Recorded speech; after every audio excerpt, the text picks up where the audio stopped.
भोजशाला की एएसआई की रिपोर्ट आ गई है और एएसआई की रिपोर्ट में स्पष्ट कर दिया गया है कि ये जो भोजशाला है ये मस्जिद नहीं बल्कि मंदिर था। इसको हम लोग पिछले कई वर्षों से कह रहे हैं।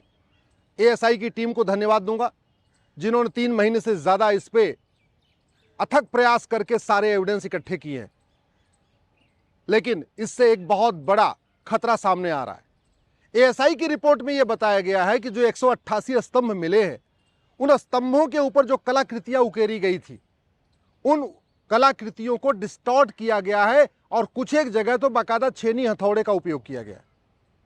एएसआई की रिपोर्ट में यह भी कहा गया है कि जहां स्वास्तिक का निशान था, जहां ओम का निशान था, जहां हाथी बना हुआ था, जहां पे घोड़ा बना हुआ था, उनको डिस्टॉर्ट किया गया है, उनको तोड़ने का प्रयास किया गया, उनको मिटाने का प्रयास किया गया। एएसआई की रिपोर्ट में कहा गया है ब्रह्मा जी की मूर्ति है, गणेश जी की मूर्ति है और जो देवी देवताओं की मूर्तियां जहां जहां बनी हुई थी उनको भी डिस्टॉर्ट करने का प्रयास किया गया है। ये बात मैं पहले भी कई बार कह चुका, आज फिर से कह रहा हूं। सरकार तत्काल उन सभी स्थानों को अपने कंट्रोल में ले जहां मंदिरों को तोड़ के मस्जिद बनाई गई है, क्योंकि जैसे भोजशाला में सारे सबूत मिटाने का प्रयास किया गया है, वैसे ही जौनपुर के अटाला में भी सबूत मिटाया जा रहा है, पांडुआ में भी सबूत मिटाया जा रहा है, भद्रकाली में भी सबूत मिटाया जा रहा है। भोजशाला में सबूत मिटाने का तो ऑलरेडी आपके पास एविडेंस आ चुका है, एएसआई ने बता दिया है। ज्ञानवापी में भी सबूत मिटाने का प्रयास हुआ, इसके पहले अयोध्या में भी सबूत मिटाने का प्रयास हुआ था। तो भारत में जहां जहां मंदिरों को तोड़ के मस्जिद बनाई गई है, अब वहां के लोग जो वहां जिनका कब्जा अवैध, उनको लगता है कल को एएसआई की जांच हो जाएगी, मामला कोर्ट में जाएगा, तो एक काम करो, सबसे पहले इनके एविडेंस मिटा दो। वहां पे लगातार या तो व्हाइट वॉश किया जा रहा है, पत्थरों को तोड़ा जा रहा है, जो देवी देवताओं की मूर्तियां उनको हटाया जा रहा है, जो ओम के निशान होते हैं, स्वास्तिक के निशान होते हैं और जो हिंदू संस्कृति में और जितने भी निशान होते हैं सबको डिस्ट्रॉय किया जा रहा है, खत्म किया जा रहा है। इसलिए तत्काल, चाहे वो जौनपुर का अटाला है या भद्रकाली है, भोजशाला है या भारत में ऐसे जितने भी स्थान हैं, उनको तत्काल सरकार अपने संरक्षण में ले ले और वहां से जो नमाज वगैरह चल रही है उसको बंद करने की जरूरत है। दूसरा, अंग्रेजी जो क्रिमिनल लॉ थे वो खत्म हो गए, तो अब जो क्रिमिनल केस है वो तो जल्दी जल्दी सुनवाई पे आएंगे, लेकिन सिविल केस यानी जमीन का केस या इस तरीके से जो मंदिर का विवाद है, मठ का विवाद है, इसमें कोई जल्दीबाजी नहीं होगी। क्यों? क्योंकि सिविल प्रोसीजर कोड 1908 वाला आज भी चल रहा है। इंडियन पिनल कोड बदल गया, क्रिमिनल प्रोसीजर कोड बदल गया, एविडेंस एक्ट तो बदल गया, लेकिन सिविल प्रोसीजर कोड जिससे ये मठ मंदिर का पूरा विवाद चलेगा, उसी से डिसाइड होगा, वो 1908 वाला ही चल रहा है। इसलिए मेरा सरकार से ये भी निवेदन है, तत्काल 1908 का सिविल प्रोसीजर कोड भी बदलें, उसमें भी इलेक्ट्रॉनिक एविडेंस को शामिल करें। और इससे भी ज़्यादा जरूरी है कि झूठी गवाही और झूठे हलफनामा को गंभीर अपराध घोषित करें। यह मुकदमा लंबा इसलिए चलेगा क्योंकि इसमें झूठी गवाहियां होंगी, जानते हुए, जो जानते हैं कि भोजशाला मंदिर पहले मंदिर था, जौनपुर में अटाला पहले मंदिर था, भद्रकाली अहमदाबाद में भद्रकाली पहले मंदिर था, या विदिशा का जो मंदिर है वो भी पहले मंदिर था, या आपके पांडुआ में पहले मंदिर था, सबको पता है। जिन लोगों ने अवैध कब्जा किया हुआ है और वहां पे नमाज पढ़ रहे हैं, उनको पता है कि ये पहले मंदिर था, इसको तोड़ा गया है, क्योंकि तोड़ने वालों ने खुद ही कहीं न कहीं लिखवाया हुआ है कि हाँ हमने तोड़वाया। इसके बावजूद जब मुकदमा चलेगा तो झूठी गवाही होगी, झूठा हलफनामा होगा, झूठे एविडेंस दिए जाएंगे, झूठे तर्क दिए जाएंगे। और वो क्यों दिए जाएंगे? क्योंकि झूठ बोलना गंभीर अपराध नहीं है। तो अगर हम चाहते हैं कि ये मुकदमे जल्दी जल्दी डिसाइड हों, और वो जल्दी डिसाइड करना इसलिए ज़रूरी है कि जल्दी शांति आ जाए। जब तक ये मुकदमा चलेगा district court, high court, supreme court में, तब तक शांति नहीं आएगी। मीडिया डिबेट होगी, रोज चर्चा होती रहेगी, तो कम्युनिटीज़ के बीच में अशांति फैली रहेगी। शांति आने का एक ही तरीका है, सबसे पहले जितने भी पूरे देश भर के इस तरीके के विवादित स्थान है, सरकार उनको कंट्रोल में कर ले।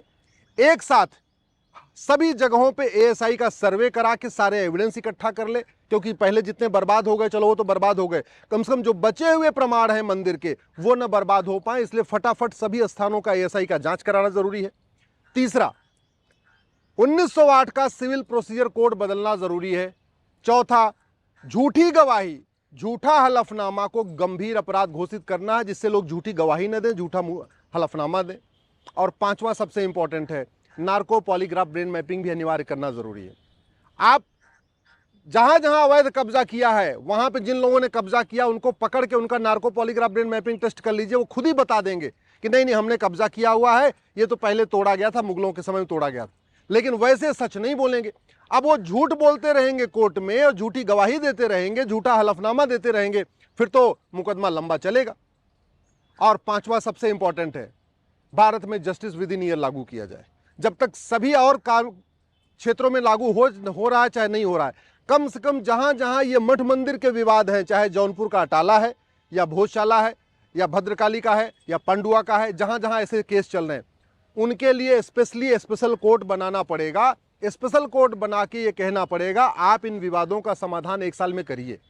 इसका मतलब ये हुआ, अगर 1 साल में भोजशाला का विवाद डिस्ट्रिक्ट कोर्ट से डिसाइड हो जाए, 1 साल में हाई कोर्ट से डिसाइड हो जाए, 1 साल में सुप्रीम कोर्ट में डिसाइड हो जाए, तो अगले 3 साल के अंदर इस विवाद का अंतिम जो है डिसीजन आ जाएगा। और जब फाइनली सुप्रीम कोर्ट से डिसाइड हो जाएगा तो शांति आ जाएगी। नहीं तो जितनी बार तारीख पड़ेगी उतनी चर्चा होती रहेगी, उतने बार बार गवाहों के बयान होंगे, मीडिया में भी चर्चा होगी, इससे अशांति फैलेगी। शांति लाने का एक ही तरीका है, कानूनों को बदला जाए। सभी अंग्रेजी कानूनों को 1908 के सिविल प्रोसीजर कोड के अलावा जितने भी अंग्रेजी कानून हैं सबको बदल दिया जाए। नार्को पॉलीग्राफ ब्रेन मैपिंग अनिवार्य कर दिया जाए, झूठ को गंभीर अपराध घोषित कर दिया जाए और स्पेशल कोर्ट बना के सारे मुकदमों का फैसला 1 साल में कराया जाए। जिससे कि, क्योंकि मुकदमा ऐसा नहीं कि भोजशाला का जो मुकदमा है वो केवल डिस्ट्रिक्ट कोर्ट से धार से खत्म हो जाएगा, नहीं, उसके बाद अपील होगी, इंदौर हाई कोर्ट जाएगा, फिर अपील होगी, सुप्रीम कोर्ट आएगा, और कई बार तो ऐसा भी होगा कि हाई कोर्ट जाएगा, हाई कोर्ट फिर डिस्ट्रिक्ट कोर्ट कह देगा, आप फिर एक ये विषय छूट गया, इसको भी डिस्ट्रिक्ट कोर्ट में डिस्ट्रिक्ट कोर्ट फिर से डिसाइड करे, वहां से डिसाइड होगा, फिर अपील आई हाई कोर्ट आएगी, हाई कोर्ट कहेगा अच्छा ये वाला मैटर छूट गया, अब इसको भी डिसाइड कर दे। तो मेरा ये कहना है कि जितने भी सवाल हैं वो सारे फ्रेम हो जाएं और एक ही बार में डिस्ट्रिक्ट कोर्ट उनको डिसाइड कर दे। जितने भी सवाल हैं, जितने भी डाउट हैं, वो सारे लिख दिए जाएं, एक ही बार में उसको हाई कोर्ट डिसाइड कर दे, एक ही बार में सुप्रीम कोर्ट डिसाइड कर दे, तो समाज में शांति आएगी। इसलिए मैं माननीय सुप्रीम कोर्ट से भी निवेदन करता हूं, इस मामले में खुद पहल करें और देश भर की सभी जिला अदालतों से कहें कि जहां जहां मठ मंदिर का विवाद है उसके लिए स्पेशल कोर्ट बनाई जाए, जो सीनियर मोस्ट जिले में जो सीनियर मोस्ट जज हो। मेरा तो ये मानना है कि जितने मठ मंदिर के विवाद हैं वो मजिस्ट्रेट कोर्ट में चलाने की बजाय या जूनियर जज के यहाँ चलाने के बजाय सीधे सीधे डिस्ट्रिक्ट जज के यहाँ चले। और ज़्यादा करना है तो सुप्रीम कोर्ट ये भी आदेश कर दे कि भाई डिस्ट्रिक्ट कोर्ट भी, जो डिस्ट्रिक्ट जज बैठेंगे वो भी डिवीजन मंच में बैठेंगे, यानी टॉप 2 जज, यानी डिस्ट्रिक्ट जज और उनके ठीक उनके जो जूनियर जज हैं नंबर 2 वाले, ये दोनों जज बैठ जाए। ऐसे हाई कोर्ट में भी मठ मंदिर का विवाद सिंगल जज के यहाँ न चलाएं। नहीं, कई बार ऐसा होगा सिंगल जज के यहाँ डिसाइड होगा, फिर उसकी अपील डिवीजन बेंच में होगी, तो फिर टाइम खराब होगा। हाई कोर्ट में भी मठ मंदिर का विवाद सीधे सीधे डिवीजन बेंच सुने, जिससे दोबारा वहां अपील करने का मौका ही न रहे। और सुप्रीम कोर्ट में भी 2 जज सुने या 3 जज सुने, जो भी डिसाइड कर ले, लेकिन 1-1 साल के अंदर मुकदमे का फैसला करें। इसके अलावा जो सबसे इंपॉर्टेंट है, अब समय आ गया है भारत में एक भारतीय धरोहर संहिता बनाई जाए, यूनिफॉर्म हेरिटेज कोड बनाया जाए। कॉन्स्टिट्यूशन के लिखा भी, डायरेक्टिव प्रिंसिपल में लिखा भी है कि जितनी हमारी हेरिटेज हैं, जो हमारी धरोहरें हैं, उनको संरक्षित करना, उनको प्रोटेक्ट करना, ये सरकार की ड्यूटी है। दुर्भाग्यवश उस पर कभी न तो संसद में चर्चा होती है, न सुप्रीम कोर्ट में चर्चा होती है। जो हमारे ये भोजशाला है, जो हमारा अटाला है, जो मेरा भद्रकाली है, या हमारा ज्ञानवापी है, या पांडुआ है, ये हमारी सांस्कृतिक धरोहर है, ये हमारी धार्मिक धरोहर है, ये हमारी ऐतिहासिक धरोहर है। इन धरोहरों को संरक्षित करना सरकार की ड्यूटी है, लेकिन वो पूरे देश में अलग अलग सरकारें हैं, तो उसका समाधान एक ही है कि एक भारतीय धरोहर संहिता बनाई जाए, तब विवादों का समाधान जल्दी जल्दी होगा।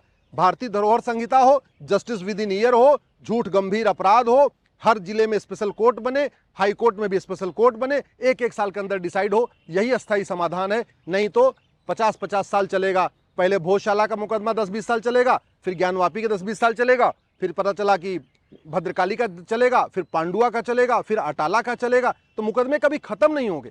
एक साथ इसी वर्ष सभी मुकदमे शुरू कर दिया जाए, एक साथ इसी वर्ष सभी जगह की जांच, ASI की जांच करा लिया जाए, कार्बन डेटिंग करा लिया जाए, सारे एविडेंस इकट्ठे कर लिए जाए, और जब तक मुकदमा डिसाइड नहीं हो जाता है तब तक वहां पे दोनों पक्षों में किसी को भी वहां जाने की अनुमति न दिया जाए। पूरी तरीके से वहां पे सरकार कंट्रोल कर ले।